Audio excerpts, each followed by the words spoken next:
Bonjour à tous, bienvenue dans votre journal du week-end sur Mandarin TV. Sans transition, voici les titres de l'actualité. Au moins 48 morts après le déraillement d'un train à Taïwan. L'incident s'est déroulé vendredi près de la ville côtière de Hualien. Plus de 114 millions de doses de vaccins déjà administrées à travers la Chine. Le nombre de vaccinations devrait s'accélérer dans les prochains jours. La Chine pourrait autoriser l'utilisation de yuan numérique pour les transactions transfrontalières. Pour le moment, cette monnaie est en phase d'essai dans plusieurs régions de la partie continentale du pays. Le site du glacier Kongchung-Gangri au Tibet est désormais ouvert au public. Les touristes pourront participer à diverses activités comme l'escalade. Et nous terminerons ce journal avec Wukong. Ce sous-marin autonome chinois a établi un nouveau record de plongée. Le submersible mis au point par l'université d'ingénierie de Harbin a atteint une profondeur de 7709 mètres. Et on commence ce journal avec un drame survenu à Taïwan vendredi. Un train bondé transportant 350 passagers a percuté un engin de chantier à la sortie d'un tunnel.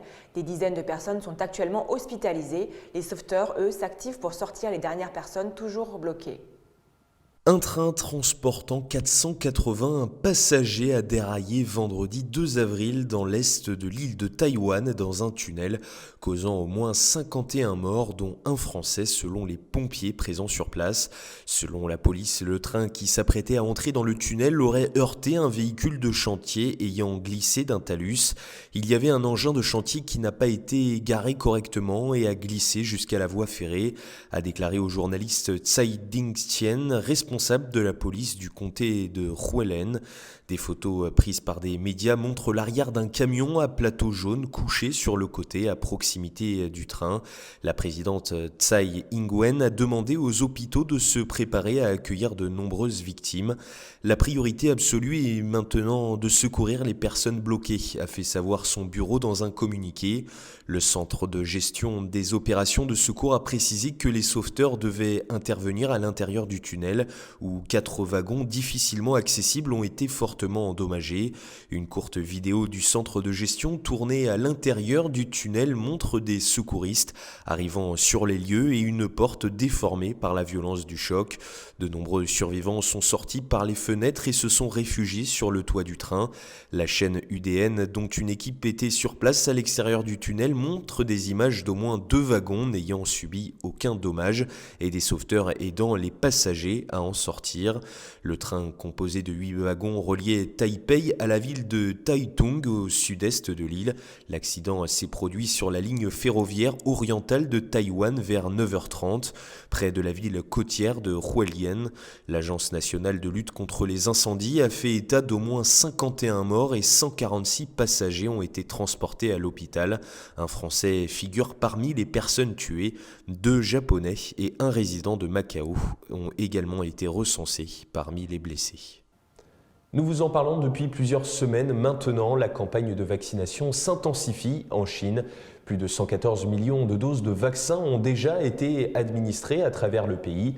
Un chiffre jugé encore insuffisant par Zhong Nanshan, spécialiste chinois des maladies respiratoires, comme vous allez le voir dans ce sujet.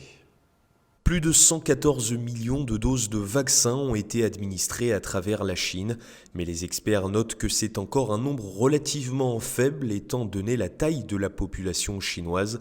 Dans une interview, Zhong Nanshan, spécialiste chinois des maladies respiratoires, a souligné la nécessité d'augmenter le taux de vaccination dans le pays.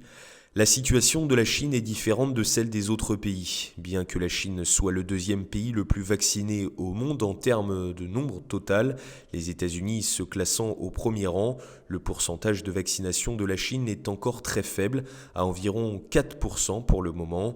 Mais bien sûr, la Chine développe activement sa production de vaccins. On s'attend donc à ce que 40% de la population soit vaccinée d'ici la fin du mois de juin ou au début de juillet. Ce n'est que grâce à la vaccination que nous pourrons obtenir une meilleure protection, a déclaré Zhong Nanshan. Dans la partie continentale de la Chine et à Hong Kong.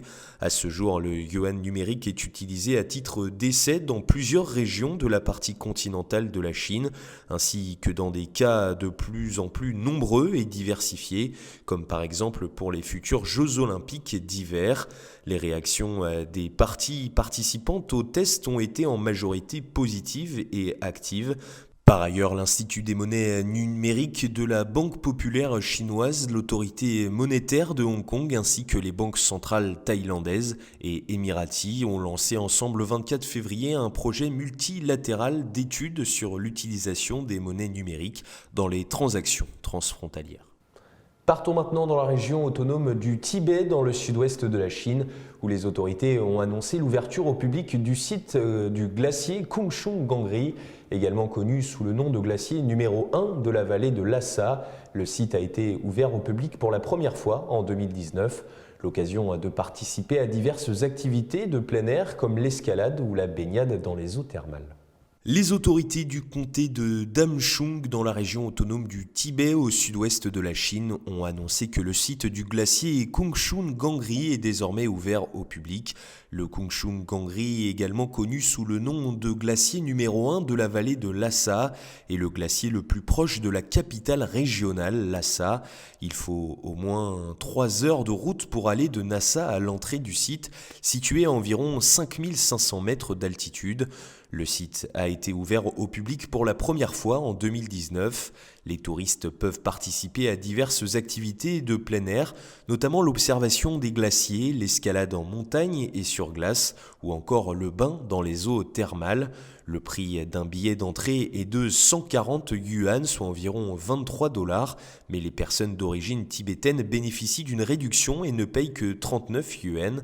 Les visiteurs peuvent réserver leur billet en ligne ou hors ligne. Il est conseillé aux visiteurs en mauvaise santé ou aux alpinistes inexpérimentés de ne pas faire d'escalade dès leur arrivée au pied du glacier, afin d'éviter tout risque potentiel pour leur santé. Les visiteurs doivent apporter eux-mêmes des choses telles que de l'oxygène, des médicaments contre le mal de l'altitude et des vêtements de sport adaptés. L'exploitation du site visait également à offrir davantage d'emplois aux résidents locaux.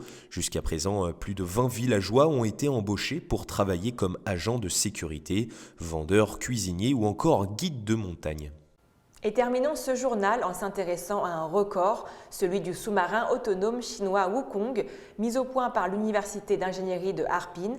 Il a atteint une profondeur sous-marine de 7709 mètres, établissant ainsi un nouveau record pour les véhicules sous-marins autonomes nationaux. Le Wukong, un submersible chinois entièrement autonome mis au point par l'université d'ingénierie de Harbin, a atteint une profondeur sous-marine de 7709 mètres, établissant ainsi un nouveau record pour les véhicules sous-marins autonomes nationaux. Wukong est rentré le 1er avril à son port d'attache de Qingdao dans la province du Shandong à l'est de la Chine, après avoir achevé la 3e phase des essais en eau profonde. Au cours de l'expédition scientifique en eau profonde de cette année dans l'océan Pacifique occidental, menée par le Centre national des eaux profondes de Chine du 24 février au 1er avril, Wukong avait réussi à atteindre un record de profondeur maximale de plongée en eau profonde de 7709 mètres, battant son précédent record de 5213 mètres. Il a plongé à 5000 mètres et 7000 mètres respectivement pendant les essais en mer et a récupéré des échantillons d'eau in situ, posant ainsi une base solide pour les essais de submersibles à 11 000 mètres. Il s'agit du 12e record de profondeur au monde après celui établi par le Vitaz Dov russe. Wukong, qui mesure 2 mètres de long, 1 mètre de large et pèse 1,3 tonnes, a effectué 2 essais en mer à une profondeur de 1500 mètres en 2019. C'est la fin de notre journal. Merci à tous de nous avoir suivis. Et n'oubliez pas de vous abonner à notre chaîne YouTube et de cliquer sur la petite cloche en bas à droite de notre vidéo pour ne rien rater des dernières nouveautés de Mandarin TV. Très bon week-end à tous sur Mandarin TV.